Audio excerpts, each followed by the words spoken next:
욥기 38장 1절부터 18절 말씀 오늘 같이 묵상합니다. 정말 아기다리 고기다리였죠.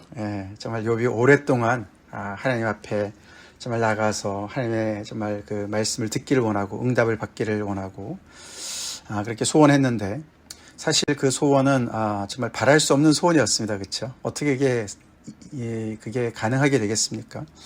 친구들도 그게 어떻게 가능하냐 그렇게 얘기를 했던 것인데 오늘 38장에 와서 드디어 놀랍게도 여호와께서 직접 나타나셔서 욥에게 말씀을 하십니다. 폭풍우 가운데 나타나시는 하나님, 그 유명한 장면을 우리가 오늘 묵상하게 되죠. 굉장히 놀랍지 않습니까? 어떻게 하나님께서 이렇게 직접 나타나셔서 말씀하시나. 성경에서 사실 이렇게 하나님께서 직접 나타나셔서 말씀하신 경우는 드뭅니다. 그렇죠? 우리가 성경에도 이렇게 곳곳에 나와 있긴 하지만서도, 그리고 특별히 이렇게 지혜서 안에서 이렇게 하나님의 계시가 나타나는 것은 굉장히 의외적인 사건이라고 그래요. 그렇게 얘기를 이렇게 읽어보고 생각해 보니까 그렇더라고요. 진짜 지혜서는 우리가 시편, 잠언 이런 또 전도서나 이런 것들을 보면은 인간의 어떤 이성과 경험을 강조하지 않습니까? 그것을 통해서 이렇게 터득한 어떤 그런 지혜를 얘기하는데, 이 욥기도 거기에 지혜서 중에 하나인데 여기에 이렇게 하나님의 계시, 하나님이 직접 나타나시는 이런 사건이 기록되어져 있는 거죠. 그래서 우리가 참 놀라운 우리가 장면에 와 있습니다. 또 한 가지 이제 놀라운 사실을 우리가 또 이제 곧 보게 되지만, 정말 욥은 얼마나 정말 이렇게 하나님께서 진짜 이렇게 응답해 주시면 얼마나 좋을까, 그렇게 계속 얘기를 해왔어요. 그죠? 근데 그것은 욥이 가지고 있었던 어떤 질문 아닙니까? 그렇죠? 질문을 넘어서서, 의문을 넘어서서 그가 정말 제기한 어떤 법적인 공방이 지금 정말 이렇게 어떤 고소문으로 인해서 이렇게 정식으로 지금 진행되기를 바랬던 거 아닙니까? 하나님을 대항해서, 하나님을 대적해서 어떻게 보면은 이렇게 법정 투쟁을 지금 하겠다 이렇게 얘기를 한 거기 때문에 욥은 귀를 쫑긋하고 지금 하나님께서 폭풍우 가운데 말씀하시는 그 말씀을 이제 뭐라고 말씀하시나, 내가 지금 이렇게 제기한 이 문제에 대해서 하나님은 어떤 입장을 말씀하시나. 욥뿐만 아닙니다. 그렇죠? 우리도 그렇습니다. 그렇죠? 욥이 지금까지 계속해서 하나님 앞에 따졌던 이런 문제들, 하나님께서 과연 이 온 세상을 다스리시는 분으로서 공의롭게 지금 정의롭게 이 세상을 다스리고 계시는 거 맞습니까? 내 인생을 볼 때 아닌 것 같고, 여러 정말 이 사회적인 약자들, 당하고만 사는 사람들 봤을 때 그렇지 않은 것 같습니다. 그때는 언제입니까? 막 이렇게 얘기하지 않았습니까? 그럼 하나님께서 그런 문제에 대해서 조목조목 하나님의 놀라운 지혜를 가지시고 또 자상한 어떤 그런 마음을 가지시고 사랑을 가지시고 말씀해 주셔서 풀어주실 줄만 우리가 생각하는데, 우리가 앞부분을 읽어봤지만 영 딴 얘기를 하고 계시지 않습니까? 그래서 또 놀라워요. 그렇죠? 다른 얘기를 하실 뿐만 아니라 욥의 어떤 그런 질문에 대한 얘기는 이런 방구도 없으시죠. 오늘 본문이 없습니다. 내일도 없습니다. 앞으로도 쭉 살펴보지만 없을 것 같습니다. 없어요. 사실은 직접적인 얘기는 없습니다. 이건 도대체 왜 이럴까? 지금까지 우리가 욥과 욥의 친구들의 대화를 봤지만 주로 서로가 동문서답하는 것이 많이 있었어요. 그렇죠? 서로가 안 듣는 것 같습니다. 하나님도 어떻게 보면은 욥의 이야기를 안 들으신 거 아닌가, 막 이런 생각이 들 정도로, 또 요 사이에 이제 하나님께서 2번 말씀하시는데 그 사이에 욥이 한 번 더 대답하거든요. 그때 욥도 가만히 보면은 또 약간 동문서답하는 같은 것도 있고, 이렇게 이제 얘기가 이제 진행이 되는 걸 우리가 보면서 참 이상하다 이런 생각이 들어요. 근데 그 모든 것에서 하나님의 의도하신 바가 있는 줄로 믿습니다. 이제 그걸 우리가 이제 살펴보는 것이죠. 자, 이 말씀은 오늘도 이렇게 봤지만 그 어저께 우리가 엘리후가 얘기한 어떤 자연에 대한 어떤 그런 강의라고 얘기해야 되나요? 그런 걸 통해서, 그렇죠? 하나님께서 얼마나 엄청난 그런 능력 가운데 역사하시나, 그리고 그런 자연 속에서 결국 하나님께서 많은 것을 권능으로 행하시지만 그 모든 것들은 어떻게 보면 학습 자료와 같이 그런 걸 통해서 인간에게 가르쳐 주시는 어떤 그런 얘기를 했는데, 오늘도 이제 내용이 굉장히 자연에 관계된 이야기들이 많이 나오죠. 창조학 강의다 이렇게 우리가 볼 수가 있어요. 이제 그렇게 자연의 얘기를 많이 말씀하시기 때문에 우리는 어떤 자연 과학을 생각해서 하나님께서 창조를 어떻게 하셨는가 굉장히 과학적인 어떤 표현을 가지고 이야기를 할 것 같지만 우리가 꼭 기억해야 될 것은 이것은 과학 논문이 아닙니다. 먼저 말씀을 드리지만 자연에 대한 이야기를 하지만 이것은 시입니다. 시. 문학적인 장르로 보면 시예요. 시적인 표현들이기 때문에 시는 뭡니까? 그림 언어로 많이 얘기하지 않습니까? 그렇죠?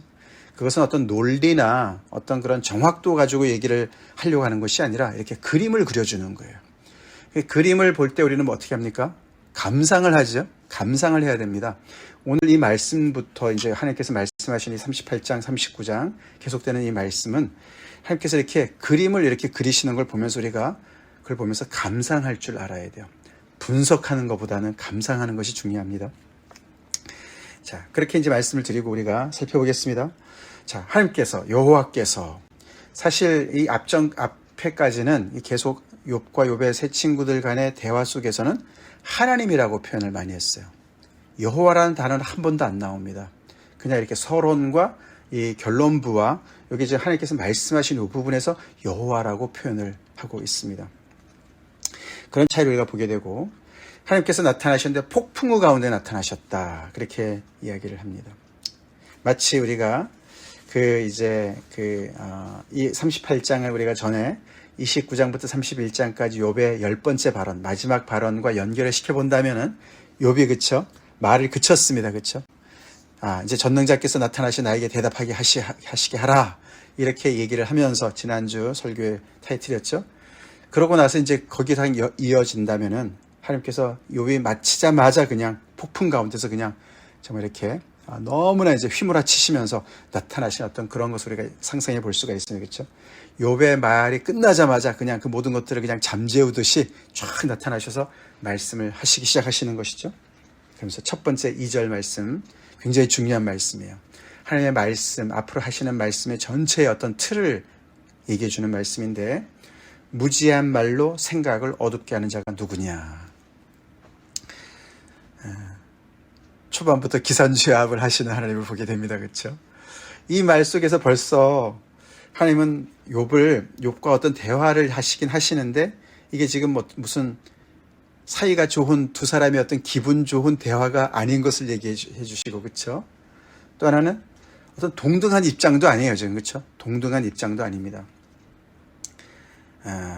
굉장히 이제 지혜로운 분께서 어떤 엄청나게 그냥 위에 계신 분께서 너무나 어리석은 무지한 말을 늘어놓은 어리석은 한 대상을 향해서 이렇게 이야기하시는 그런 형식으로 말씀하시면서 기선제압을 하신다는 거죠.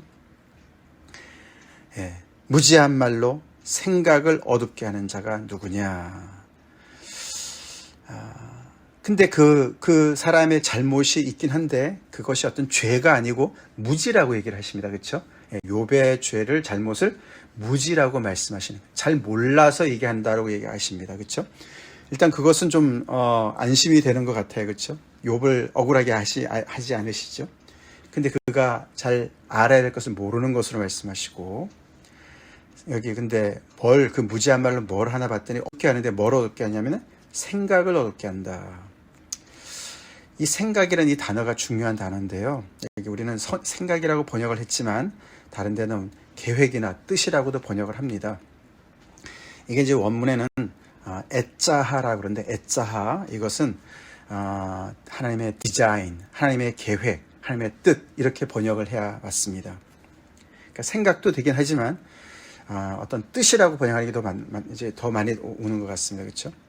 그러니까 욥이 잘 알지도 못하는 말로 하나님의 어떤 그런 계획과 뜻을 흐리게 만든다는 것이에요. 하나님께서 말씀하실 때 그렇게 말씀하시는 거예요. 너가 지금까지 얘기한 모든 것들 주로 정의에 대한 어떤 그 저스티스에 대한 그런 이렇게 하나님을 몰아세우는 그런 많은 말들을 하지 않았습니까? 그렇죠? 나는 억울하다 이런 얘기를 하지 않았습니까? 그런 것이 결국은 하나님의 계획과 뜻을 어둡게 이렇게 흐리게 만들었다. 그렇게 말씀을 하시면서 야단을 치시면서 시작을 하시는 거예요. 여기서 하나님의 계획과 뜻이라는 것은 우리가 흔히 얘기하는 어떤 하나님의 우리 인간사 속에서 어떤 가지고 계신 어떤 계획이라든지 아니면 하나님의 섭리를 통해서 어떤 구속사를 통해서 어떤 하나님의 계획이라든지 아니면 미래에 대한 어떤 계획이라든지 이런 게 아니고요. 여기서 얘기하시는 하나님의 계획이란 이 애자하는 지금까지 이제 앞으로 쭉 우리가 볼 내용이겠지만 하나님께서 우주를 창조하실 때 질서를 잡으실 때 그 모든 그 우주를 통치하시는 어떤 그런 기본 원리를 얘기하는 거예요. 아시겠죠? 그래서 그 기본 원리대로 하나님께서 운행하시는 그 기초적인 어떤 그런 틀을 놓는 어떤 그런 계획과 뜻을 얘기하고 있습니다. 그것을 너가 어둡게 하고 있다. 그것을 흐리게 한다. 그렇게 말씀하시면서 너는 대장부처럼 허리를 묶어라. 이 표현은 욥을 대장부라고 대우해 주시는 것 같기도 하지만 전쟁에 나와라. 너 나랑 전쟁하자. 나랑 전투하자. 싸우자. 그런 뜻입니다. 그래서 굉장히 하나님께서 이 욥이 지금까지 계속해서 하나님을 어떤 법정 고소 대상으로 삼지 않았습니까? 그런 것을 이제 말씀하시는 것이죠. 그래, 너가 나랑 이제 지금 그런 어떤 법정 투쟁을 하자 그랬는데 그래 해보자. 너 허리를 단단히 묶어. 그렇게 얘기를 하시는 것이죠. 그러면서 내가 내게 묻는 것에 대답을 할지라. 자, 하나님께서 욥과 전투를 벌이시는데 힘겨루기를 하시는 거예요. 그렇죠. 전투는 힘을 겨루는 거 아닙니까? 그죠? 어떻게 뭐 욥이 당하겠습니까? 근데 그것이 어떤 정말 힘으로 짓누르는 것이 아니라 서로가 말로 그렇죠? 이렇게 어떤 그 논박을 하는데 근데 그 논박이 결국은 힘의 어떤 그런 그 어떤 표현으로 나타나긴 하지만 결국은 지식에 그렇죠. 지식에 대한 어떤 논박인 것이죠. 너가 알면은 대답해봐. 그래서 결국은 하나님과의 논쟁에서는 지식의 싸움인 것이죠. 지식을 겨루는 싸움으로 이제 이렇게 이야기를 하고 계십니다. 자, 그러면서 하나님께서 이 생각, 하나님의 계획과 뜻, 우주를 놓으실 때, 기초를 놓으실 때, 창조하실 때, 그 정말 기초적인 원리가 무언가를 설명하시기 위해서 이 창조학 강의를 시작하시는 거예요. 개론을 쫙 이제 푸시는 거죠, 그렇죠? 그 개관을 알려주시는 겁니다. 그러면서 이제 여기 4절부터 시작되는 이제 그 창조학 개론의 그 정말 강의가 시작이 됩니다. 그래서 이제 이 38장, 39장이 하나님의 첫 번째 이제 말씀이시거든요. 말씀이신데 그게 크게 이제 두 부분으로 나누어집니다. 거의 비슷한 분량으로 나누어지는데 앞부분은 어떤 이 물질 세계, 이 자연계 속에서의 하나님의 어떤 그런 모습을 얘기하고 있고, 그 다음에 뒤에 부분에 나오는 부분에서는 동물계, 동물, 10가지 동물을 얘기하시면서 그 속에서 하나님께서 어떤 그런 하나님의 계획과 뜻으로 하나님께서 다스리시는지를 말씀하고 계십니다. 첫 번째 이제 자연계 속에서는 10가지를 얘기를 하시는데요. 오늘은 거기에 앞에 네 가지를 우리가 살펴보는데, 첫 번째는 땅에 대한 이야기, 두 번째는 바다에 대한 이야기, 세 번째는 아침, 새벽에 대한 이야기, 네 번째는 지하 세계, 음부에 대한 이야기로 이렇게 오늘 그게 이렇게 시가 나눠져 있거든요. 어떤 거는 뭐 3행, 4행, 5행 시가 되는데요.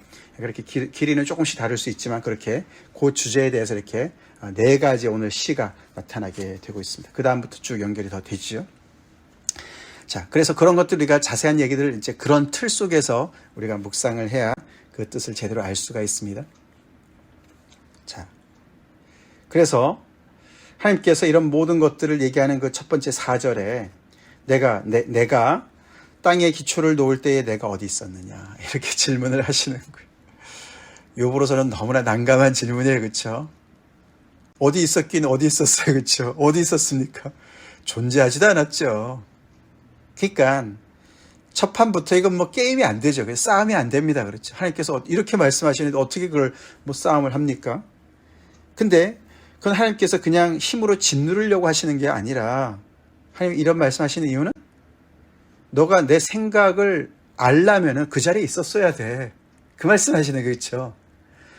이 우주가 어떻게 구성이 됐고 어떻게 세워졌는지 어떤 계획과 뜻을 가지고 어떤 원리를 가지고 이게 세워지고 운행이 되는지 너 그걸 알려면 그래서 너가 정의를 논하려면은 너가 그 기초부터 땅의 기초를 놓을 때부터 그 자리에 있어서 봤어야 되는 거였어.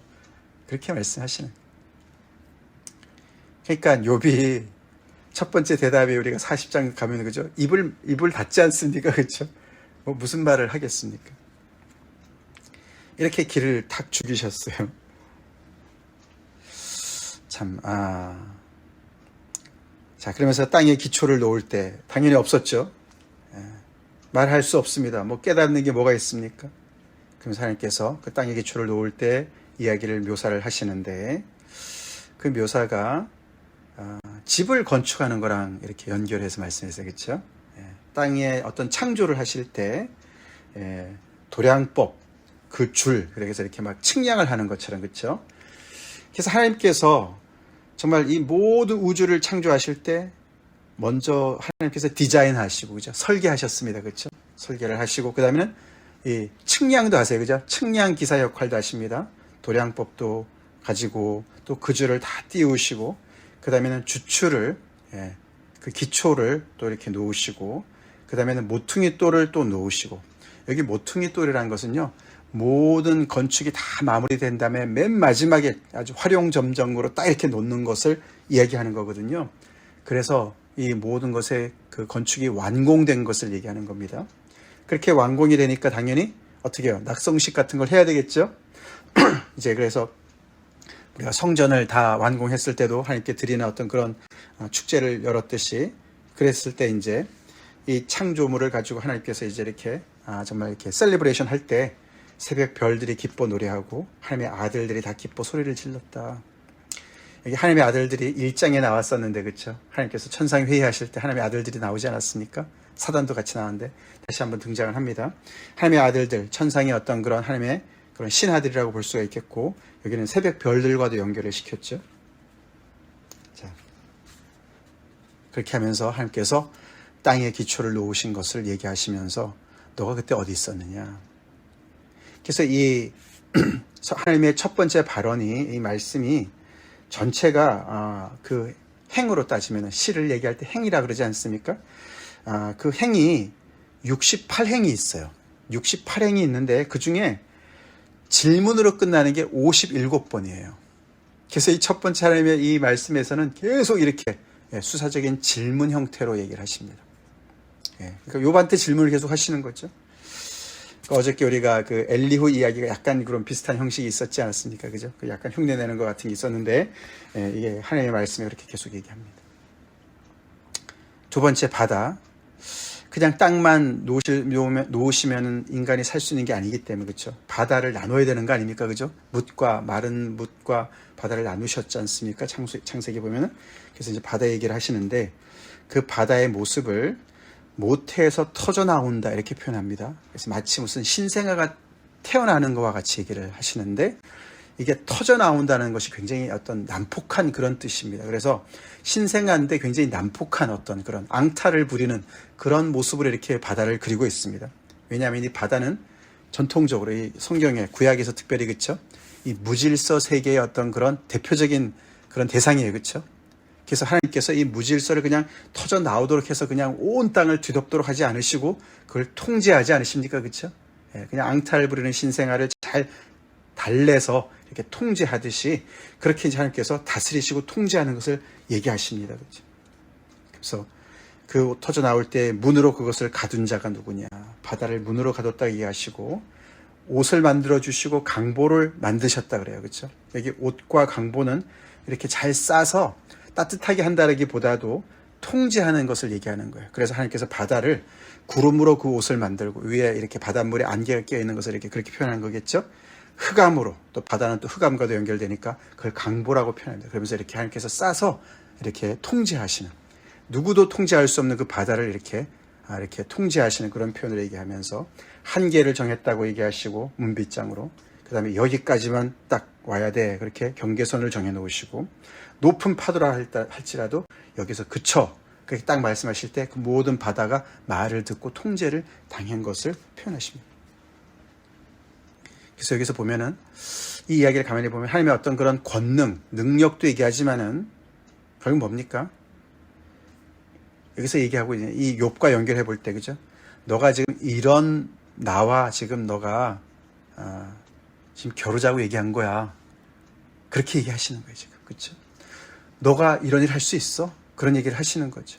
이런 모든 것을 내가 한계를 정한 그런 일을 했어. 그래서 사실은 욥이 지금 제안한 어떤 제기한 이런 그 어떤 그 법정 투쟁이 어떻게 보면 하나님의 어떤 그런 질서를 위협하는 바다와 같은 어떤 그런 세력, 조금 작은 스케일이긴 하지만 하나님의 어떤 그런 질서를 도전하는 어떤 그런 세력일 수도이라고 볼 수도 있는, 그래서 하나님께서 이렇게 더 큰 어떤 바다를 이렇게 제어하신, 통제하시고 다스리시는 어떤 그런 것을 빗대서 말씀하신다고 볼 수가 있겠죠. 그 다음에 이제 아침 새벽을 얘기하십니다. 이 부분은 말이죠, 이 아침이 이렇게 이제 동터오는 것을 이렇게 시적으로 표현하는데, 새벽에 명령을 해가지고 새벽이 이제 딱 와서 이제 자기 일을 하는 것처럼, 아침이 그래서 오는 것처럼 이렇게 표현하는 거죠. 새벽에 그 자리를 일러주었다. 자, 너 할 일을 해. 그럼 이제 아침에 우리가 지금도 새벽이지만 이렇게 동이 트지 않습니까? 그죠? 그렇죠? 그럼 마치 그게 하루가 마치 창조를 다시 어떻게 보면 이렇게 되뇌는 것처럼, 그렇죠? 반복하는 것 같은 그런 과정으로 이렇게 표현을 하는 거예요. 어떤 그 조그만 어떤 그런 조각물, 그러니까 그런 어떤 그 조그만 조형물 같이 말이죠. 그래서 새벽마다 이렇게 어떻게 보면 창조가 다시 시작되는 것처럼, 깜깜한 흑암에서, 그렇죠? 해가 또 올라서 딱 이렇게 올라오면, 명령해서 이제 이렇게 창조가 됐듯이 제 새벽을 명령하면 그게 쫙 올라와서 어떻게 됩니까? 올라올 때 그것으로 땅 끝을 붙잡고, 새벽이 이 땅을 마치 이렇게 보자기처럼 얘기하는 거예요. 그래서 내 귀퉁이를 붙잡고서 이렇게 텁니다. 우리가 왜 먼지 같은 거 털 때, 그렇죠? 양탄자 위에 먼지를 털 때 위에 이렇게 뭐 부스러기가 있으면 털어야 되지 않습니까? 그런 것처럼 이제 새벽이 와서 아침이 그걸 털어버리는 것처럼, 그래서 여기 악한 자들을 땅에서 털어버렸다, 그렇게 얘기합니다. 그래서 깨끗하게 해가지고, 이제 새벽이 오면 늘 깨끗하지 않습니까? 그렇게 해서 털어버린다. 그러면서 땅이 해가 점점 뜨면 뜰수록 변하지요. 모습이 변합니다. 처음에는 어두컴컴하고 그냥 아무것도 특징도 보이지 않고 그냥 이렇게 평평한 것과 같은데, 해가 뜨면 뜰수록, 밝아지면 밝아질수록 어떻게 됩니까? 보이죠. 보입니다. 그죠? 그러면서 이게 평면이 아니고 3차원의 공간이 보이고, 그 다음에 모든 형형색색들이 다 보이고, 그걸 어떻게 진흙에 인친 것 같이 되었다고 얘기해요. 진흙에 도장을 꽉 찍어놨는데 그게 보이는 거예요. 그만큼 밝아졌다는 것이죠. 그리고 그들이 옷같이 나타난다. 그래서 형체가 다 드러나는, 그렇게 아침이 밝아오는 것을 그렇게 시적으로 멋있게 표현했습니다. 그러면서 악인에게는 그 빛이 차단되고 그들의 높이 든 팔이 꺾이느니라. 자, 여기서 악한 자들, 악인, 이게 좀 과연 누굴까? 사람이라고 표현을 했는데, 이게 사실 하나님께서 말씀하시는 이 말씀 중에는 사람이 등장하지 않아요. 온갖 자연계와 동물계는 나타나는데, 물론 사람이 들으라고 하시는 말씀이지만 사람은 등장하지 않습니다. 그래서 여기 악한 자나 악인을 어떤 그 별들이라고 보기도 합니다. 그래서 이게 해가 떴을 때 별이 이제 그 빛 속에 감춰지지 않습니까? 이제 그렇게 표현하는 것으로 보는 것이죠. 자, 그 다음에 나오는 것이 이제 지하세계, 음부를 얘기합니다. 내가 바다의 샘에 들어갔었느냐. 바다 맨 밑에는 샘이 있어서 계속 물을 끝없이 이제 이렇게 솟구치는 거로 표현하는 것이죠. 깊은 물 밑에 걸어다녀 보았느냐. 그러면서 이 말씀은 이 여행에 대한 이야기를 합니다. 여행. 너가 그렇게 여행해봤느냐. 바다 깊은 데 가봤느냐. 내일은 그 이제 반대로 높은 데를 얘기합니다만, 먼저 밑에 얘기를 하는 것이죠. 이런 걸 다 알아야지 너가 나랑 정의에 대해서 논할 수 있어. 마치 이런 것처럼 말씀하시는 거죠. 사망의 문, 그렇죠? 그러면서 문이라고, 이 게이트라고 얘기해서 이 사망의 어떤 그 음부가 어떤 성으로, 도시로 얘기를 합니다. 그래서 이 깊이와 그 어떤 도시와 그 다음에 땅의 넓이라고 했지만서도 이것은 어떤 그 음부의 세계의 넓이를 얘기하는 것 같습니다. 그래서 그 모든 것을 너가 얼마나 잘 아느냐, 그렇게 얘기를 하면서 이 모든 것을 알거든 너가 대답해봐라 라고 얘기를 하고 있습니다.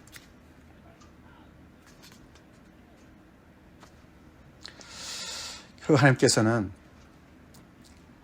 자신을 이렇게, 하나님 당신을 온 우주를 설계하시고 그것을 다 측량하시고 다 그대로 이렇게 그것을 또 정말 설계 시공자처럼, 그죠? 엔지니어처럼 그걸 다 만들어 놓으신 것을 얘기하시는데, 그것을 이렇게 시적인 표현을 통해서 그것을 감상하면서 들으면서 상상하면서 하나님이 어떤 분이신가, 그렇죠?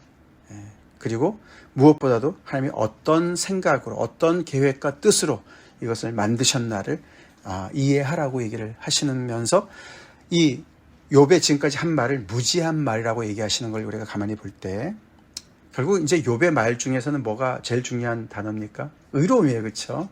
나는 지금 정말 이렇게 의롭게 나는 지금 대우를 받고 있지 않습니다. 하나님께서 과연 이렇게 세상을 의롭게 다스리고 계십니까? 마치 정의가 이 하나님의 어떤 창조 질서 속에 가장 중요한 어떤 요소라고 말을 한 거 아닙니까? 그렇죠? 그래서 하나님을 정말 이렇게 막 의심하는 이야기도 하고 이랬는데 하나님이 지금 쭉 말씀하시는 속에는 그런 얘기는 하나도 없으신 걸 가만히 보면은 너가 지금 정의를 가장 중요하다고 얘기하지만 그보다 더 중요한 게 있어. 그 말씀하시는 것 같지 않습니까? 그렇죠? 마치 욥이 지금까지 얘기한 것을 가만히 보면은 하나님은 마치 이 온 우주를 어떤 의와 불의로 딱 기준을 가지고 어떤 잘못하는 사람들을 찾아내고 잘하는 사람을 찾아내서 상보를 주신 어떤 그런 폴리스맨으로 우주의 어떤 그런 경찰관으로 이렇게 얘기를 하는데 하나님이 그런 분 아니시죠, 그렇죠? 하나님은 온 우주를 설계하시고 정말 그 땅의 기초를 놓으신 모든 것들을 가봐서 모든 것들을 알지 못하면은 정말 이렇게 하나님 앞에 이런 방구도 못하는 그런 정말 그런 더 크신 하나님으로 이렇게 이 말을 하고 있음을 우리가 보게 됩니다. 정의가 중요하긴 하지만, 그렇죠? 정의가 중요하긴 하지만 그보다 더 중요한 것들이 많다는 것이죠. 많다는 것이죠. 자, 그래서 오늘 이 하나님께서 굉장히 욥의 어떤 그런 입도 뻥끗 못하게 하시는 것과 같이 이렇게 기선제압을 하시고 야단을 치시면서 시작하셨지만 그래도 하나님께서 계속 욥에게 말씀하고 계시는 것이 중요하죠? 중요합니다.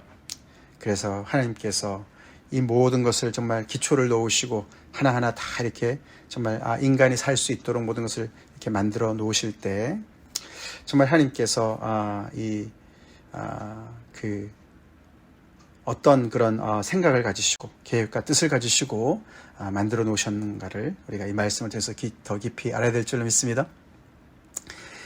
그렇게 할 때 이제 더 우리의 정말 이해의 폭이 넓어지겠죠. 그래서 이 38장, 39장, 41장까지 하나님께서 말씀하시는 이 말씀이 사실은 성경에서 가장 긴 하나님께서 직접 말씀하시는 말씀이라고 우리가 볼 수가 있습니다. 물론 그것은 욥기 저자를 통해서 기자를 통해서 이렇게 기록된 것이지만 그런 것을 우리가 볼 수가 있습니다. 네, 이 말씀은 계속 우리가 또 주일에도 말씀을 또 알아봐야 될 줄로 믿습니다. 같이 기도하겠습니다. 하나님 감사합니다. 그렇게 오랫동안 기다렸던 그 장면을 저희가 오늘 또 묵상합니다. 하나님께서 폭풍우 가운데 나타나셔서 욥에게 직접 말씀하시는 장면.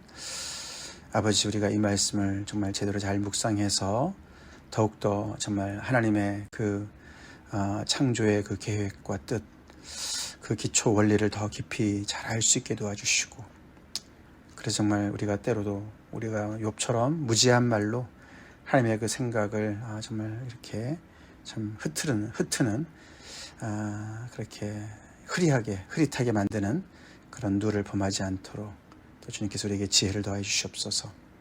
정말 이 욥기를 통해서 더욱더 바른 지식을 갖게 도와주시고, 그래서 하나님을 정말 우리가 생각하는 단편 하나로 전체라고 우리가 하나님 앞에 나아가지 않게 도와주시고, 정의도 중요하지만 또 더 중요한 것들이 있음을 이렇게 또 넌지시 말씀하시는 것을 우리가 더 깊이 이해할 수 있도록 도와주시옵소서. 중요한 것은 하나님께 나아가는 것이고 또 나아갈 때 하나님께서 이렇게 만나주시는 것인 것을 저희가 믿습니다. 하나님께 더욱더 우리가 나아가서 정말 우리가 참 필요한 또 응답을 받는 저희가 되게 도와주시옵소서. 예수님 이름 받들어 간절히 기도 올립니다. 아멘.